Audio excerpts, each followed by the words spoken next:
नमस्कार, मी लतिका। आज मी तुम्हाला रवा डोसा बनवून दाखवणार आहे। त्यासाठी बघा रवा घेतलेला आहे, दही लागेल, तांदळाचं पीठ लागेल, थोडीशी हिरवी मिरची घेतलेली आहे कुटून, कोथिंबीर घेतलेली आहे, वाडगं घेतलेलं आहे। त्याच्यामध्ये बघा वाटीचं प्रमाण एक सपाट वाटी बारीक एकदम रवा आहे हा।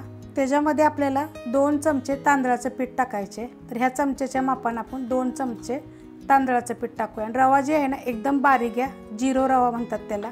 आणि 2 चमचे आपल्याला दही टाकायचे। ही फ्रेश दही आहे, 2 चमचे दही घेतलेलं आहे। ह्याच्यामध्ये कोथिंबीर एकदम बारीक कापून घेतलेली आहे, हिरवी मिरची, तिखटाप्रमाणे घ्या कमी जास्त, आणि चवीनुसार मीठ। आणि ह्याच्यामध्ये जसं आपल्याला लागेल तसं आपण थोडं थोडं पाणी टाकूया।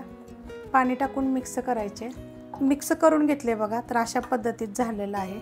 आणि मी छोटा एक ग्लास पाणी घेतलं होतं, त्यातलं बघा थोडंसंच पाणी राहिलेलं आहे। आणि आता आपण 15 मिनिटासाठी झाकून दे, 15 ते 20 मिनिटासाठी आपण झाकून ठेवूया।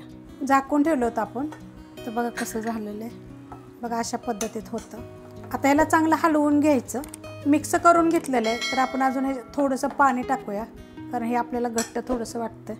जास्त नाही टाकायचं, थोडंसं टाकूया, 2 चमचे तरी टाकलं असेल पाणी बघा मी। आणि हलवून घेऊया चांगलं याला। पॅन गरम करत ठेवलेला आहे, त्याच्यावर आपण थोडंसं तेल टाकून घ्यायचं आणि पुसून घ्यायचं सगळीकडे व्यवस्थित। सगळ्या साईडने बघा पुसून घेतलेलं आहे। आणि आता आपण ह्याच्यावर टाकून घेऊया, आणि आता आपण पसरून घेऊया याला।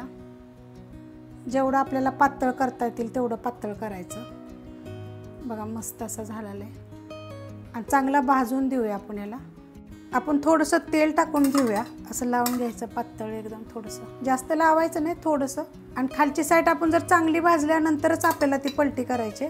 भाजलेला आहे बघा, एकदम कडक झाल्याने असा हलायला लागलेला आहे। तर आता तुम्हाला मी पलटी करून दाखवते। बघा किती मस्त झालेला आहे, एकदम छान असा लागतो आणि झटपट होतो। बघा किती मस्त असा भाजलेला आहे। ही रेसिपी आवडली असेल तर लाईक करा, सबस्क्राईब करा, कमेंट करा आणि शेअर बी करा।